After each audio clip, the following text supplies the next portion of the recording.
안녕하세요. 성공하는 마음 채널에 오신 모든 분들을 환영합니다. 오늘은 장사꾼들의 지혜를 통해 배울 수 있는 교훈들을 살펴보고자 합니다. 사실 여러분 모두는 자신의 시간이든 능력이든 물건이든 주식이든 무언가를 팔고 있는 장사꾼이기 때문입니다. 비싸게 팔고 싶다면 먼저 구독과 좋아요 누르고 끝까지 들어보시기 바랍니다. 지금 시작합니다. 일단 장사꾼이라면 결코 자신이 팔 상품을 비싸게 사지는 않을 것입니다.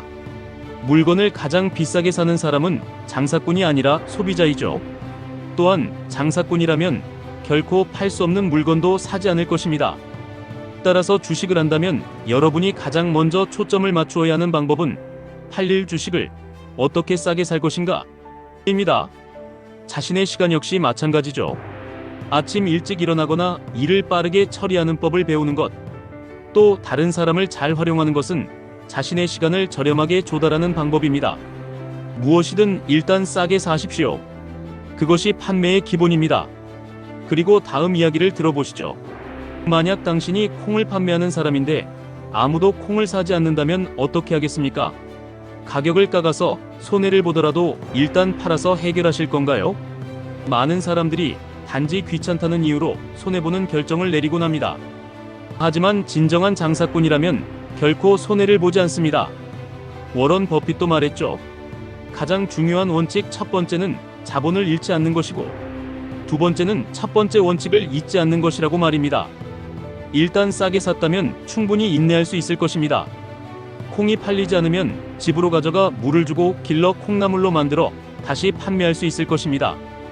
만약 콩나물도 팔리지 않는다면 그것들을 더 키워 콩 모종으로 팔 수도 있습니다. 만약 모종으로도 팔리지 않더라도 낙심하지 마세요. 그 콩 모종들을 땅에 심어 새로운 콩이 자라도록 하세요. 당신은 더 많은 콩을 가지게 될 것이고, 이 과정을 반복하다 보면 결국 더 많은 자산을 쌓게 될 것입니다. 이 이야기는 우리가 사고방식을 유연하게 해야 한다는 것을 가르칩니다. 어떤 것이 팔리지 않는다면 다른 가치를 만들어 팔아보세요. 일시적인 실패는 두려워할 것이 아닙니다. 끈기 있게 노력하면 성공을 이룰 수 있습니다. 일단 주식을 싸게 샀다면 어떻게, 언제 팔아야 비쌀 것인지 기다리며 생각하는 인내가 필요합니다. 가격이 더 떨어졌다고 성급하게 손해를 보고 판다면 결코 돈을 벌지 못합니다. 여러분의 시간을 들여 무언가 새로운 도전을 하고 있다면 적어도 3년은 여러 방법으로 계속 시도해보세요. 분명 어느 정도의 성공은 보장될 것입니다. 이제 장사를 지속적인 성공으로 이끄는 비결에 대해 다음에 고추장사꾼 이야기도 들어보시죠. 아주 재밌을 겁니다. 고추를 파는 상인들이 흔히 받는 질문이 있습니다. 바로 당신의 고추는 매운 건가요? 입니다. 이는 아주 곤란한 질문인데, 만약 맵다고 대답하면 매운 것을 싫어하는 사람은 사지 않을 것이고, 안 맵다고 대답하면 매운 것을 좋아하는 사람은 사지 않을 것이기 때문입니다. 그렇다면 어떻게 대답해야 모든 사람에게 고추를 팔 수 있을까요? 어느 시장에서 한 여인이 고추를 팔고 있었습니다. 옆에 있던 상인은 그녀에게 고추를 매운 것과 안 매운 것으로 나누어 두면 사람들이 고르기 쉬울 것이라고 조언했습니다. 하지만 이 여인은 고개를 저었습니다. 한 손님이 와서 고추가 매운지 물었을 때 고추가 한 더미로 쌓여 있음에도 불구하고 여인은 당황하지 않고, 색이 짙은 고추는 더 맵고 색이 연한 고추는 덜 맵다고 설명했습니다. 손님은 원하는 대로 고추를 고르기 시작했고, 곧 색이 연한 고추가 다 팔렸습니다. 옆에 있던 사람들은 다시금 고추를 두 더미로 나누라고 권유했지만 여인은 다시 고개를 저었습니다.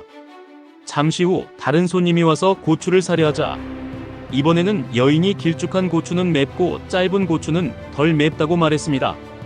그러고 나자 길쭉한 고추가 다 팔렸고 짧은 고추만 남았습니다. 이후 단골 손님이 찾아오자 여인은 이번엔 껍질이 단단한 고추는 맵고 부드러운 고추는 덜 맵다고 설명했습니다. 이 모습을 지켜본 주변 사람들은 여인의 방법에 감탄했습니다. 사실상 여인의 목표는 거래를 성사시키는 것이지, 고추가 실제로 매운지는 크게 중요하지 않았던 것입니다. 거래를 성사시키는 방법은 사람들이 쉽게 예상하지 못하지만 그럴듯한 설명을 제시하는 것입니다. 이것이 바로 성공적인 사업의 비결입니다. 이 고추 판매 이야기는 생각해보면 모든 업종에 적용될 수 있는 교훈입니다. 여러분이 가지고 있는 것이 무엇이든 스토리를 입혀보세요. 사람들을 실제로 움직이는 것은 스토리일 겁니다. 주식을 보유하고 있다면 당신의 주식이 어떤 스토리, 어떤 상황이 되면 사람들의 인기를 끌고 비싸게 팔 수 있을지 상상해보세요. 이익이 치솟을 기업이든 사람들을 꿈에 부풀게 할 기업이든 그런 상상이 충분히 이루어질 만한 사업이라면 그때를 주시하며 기다리면 됩니다. 처음에 말씀드린 대로 당신이 직장인이라 해도 그 본질은 자신의 시간과 능력을 판매하는 장사꾼과 같습니다.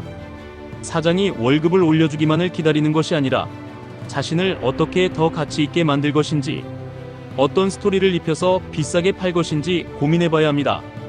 만약 충분한 가치를 인정받고 있지 못하다면 다른 직장이나 사업을 찾아봐야 할 것입니다.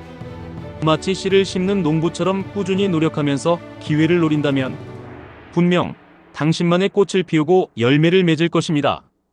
성공하는 마음 채널도 진심으로 당신의 가치를 높이는 자양분이 되기를 바라며, 오늘의 이야기가 도움이 되셨다면 구독과 좋아요 부탁드립니다. 감사합니다.